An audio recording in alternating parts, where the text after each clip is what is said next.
Perkenalkan, kami dari kelompok 3 yang beranggotakan 3 orang. Yang pertama ada Dia Amelia, yang kedua ada Dia Suci Ramadhani, dan yang terakhir ada Happy Nadia Juliana. Pada video kali ini kami akan membahas tentang pemasaran abad 21. Jadi, kenapa sih pemasaran itu penting? Yang pertama, perusahaan perlu strategi untuk menyampaikan maksud ke konsumen. Di mana kalau misalnya kita nggak ada yang namanya pemasaran, produk atau jasa yang bagus tidak akan dikenal, sehingga tidak bisa menghasilkan penjualan. Terus adanya persaingan yang ketat. Seperti yang kita tahu, sekarang banyak produk sejenis yang bersaing di pasar, di mana pemasaran ini membantu produk kita menonjol dibandingkan pesaing. Terus ada dunia terus berkembang. Seperti yang kita tahu bahwa sekarang perubahan teknologi, tren, dan perilaku konsumen itu menuntut perusahaan selalu menyesuaikan strategi pemasaran. Terus ada peluang bisnis yang menguntungkan, di mana pemasaran itu membuka jalan untuk menemukan kebutuhan baru, membidik segmen pasar yang tepat, dan menghasilkan keuntungan. Lalu ada definisi pemasaran. Yang pertama itu ada proses sosial, di mana individu dan kelompok itu memenuhi kebutuhan atau keinginan dengan menciptakan dan menukar produk bernilai. Terus ada definisi menurut AMA atau American Marketing Association, di mana dia mengatakan bahwa pemasaran itu adalah perencanaan dan pelaksanaan konsepsi, harga, promosi, distribusi gagasan, barang, dan jasa, di mana itu menciptakan pertukaran yang memuaskan tujuan individu dan organisasi. Lalu ada definisi menurut Philip Kotler, di mana dia mengatakan bahwa seni dan ilmu memilih target pasar, mendapatkan, menjaga, dan mengembangkan pelanggan melalui penciptaan dan penyampaian nilai superior. Jadi, pemasaran itu mencakup strategi, hubungan jangka panjang, dan penciptaan nilai. Lalu ada lingkup pemasaran, yang pertama ada barang. Barang itu produk nyata seperti makanan, pakaian, dan elektronik. Terus ada jasa, jasa itu seperti layanan seperti perbankan, ada transportasi, kesehatan, pendidikan.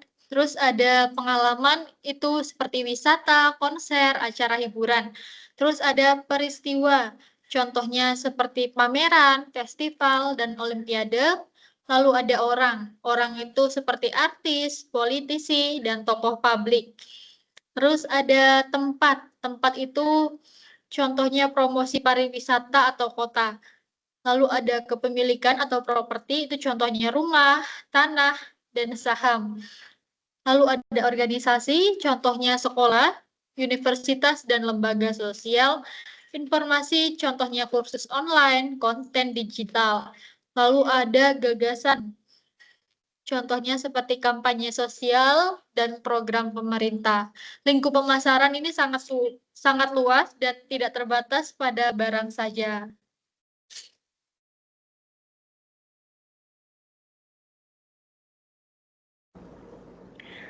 Selanjutnya ada konsep inti pemasaran terbagi menjadi 4. Yang pertama ada kebutuhan dan keinginan, yaitu kebutuhan adalah suatu yang harus dipenuhi untuk hidup, contohnya seperti makanan, minuman, dan pakaian. Terus ada keinginan, yaitu kebutuhan yang diarahkan ke objek spesifik, contohnya seperti lapar. Oh, saya lapar, jadi saya ingin makan KFC atau sebagainya gitu. Yang kedua ada produk, yaitu segala sesuatu yang bisa memuaskan kebutuhan atau keinginan. Ada juga termasuk barang, jasa, ide, dan informasi, dan lain-lain. Yang ketiga ada nilai dan kepuasan, yaitu nilai manfaat dibandingkan biaya.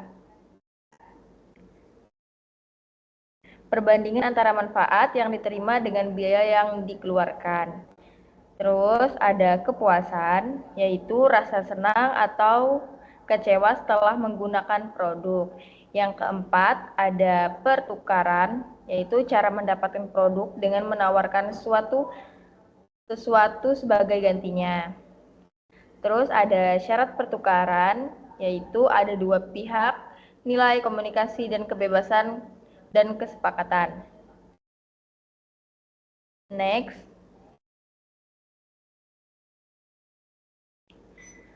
Ada konsep inti pemasaran, yaitu yang kelima masih ada pasar fisik dan digital. Terbagi menjadi 3, yaitu pasar fisik dan digital tadi, yaitu tempat bertemunya penjual dan pembeli bisa fisik. Kalau di fisik itu contohnya seperti pasar tradisional atau digital. Terus ada pemasar, yaitu pihak yang menawarkan produk. Terus ada prospek, yaitu calon pembeli atau yang memiliki kebutuhan, daya beli, dan minat. Next.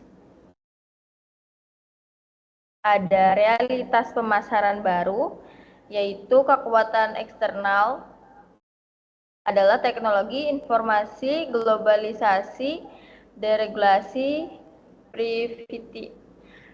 privatisasi, persaingan, konvergensi industri, resentensi konsumen, transformasi eceran.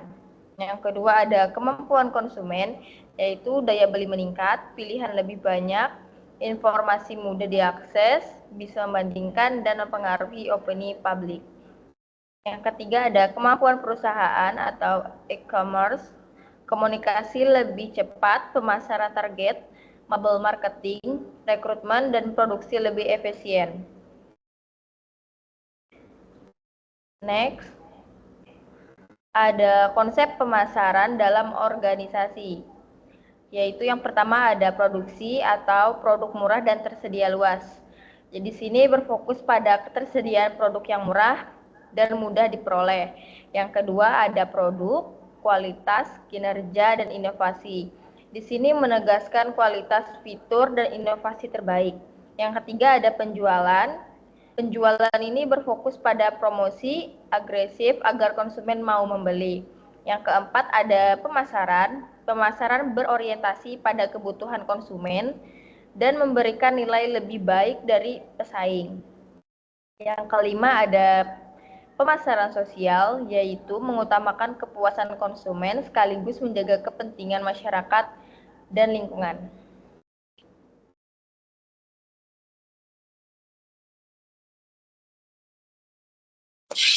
Selanjutnya ada orientasi perusahaan ke pasar. Kalau orientasi penjualan itu fokus kepada produksi, yaitu barang harus laku sebanyak-banyaknya, tapi pemasaran lebih mikirin kebutuhan konsumen. Jadi starting point-nya dari pasar. Selain itu pemasaran holistik penting banget karena semua bagian perusahaan harus kerjasama. Nah, strategi inti biasanya dirangkumkan dalam 4P, yaitu produk, harga, promosi, dan distribusi.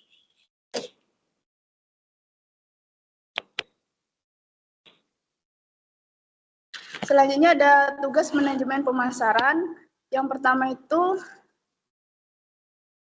mereka harus bikin strategi dan rencana, misalnya siapa target pasar dan gimana cara masuk ke sana. Yang kedua, memahami pasar lewat riset, biar tahu tren dan perilaku konsumen. Yang ketiga, ada menjaga hubungan baik sama pelanggan supaya mereka royal.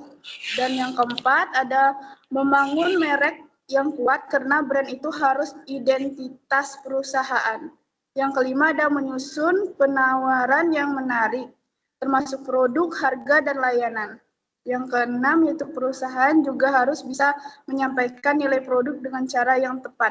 Dan yang terakhir ada semua ini tujuannya buat jaga pertumbuhan bisnis jangka panjang lewat inovasi. Sekian penjelasan dari kami. Maaf apabila ada kesalahan kata. kami akhiri. Wassalamualaikum warahmatullahi wabarakatuh.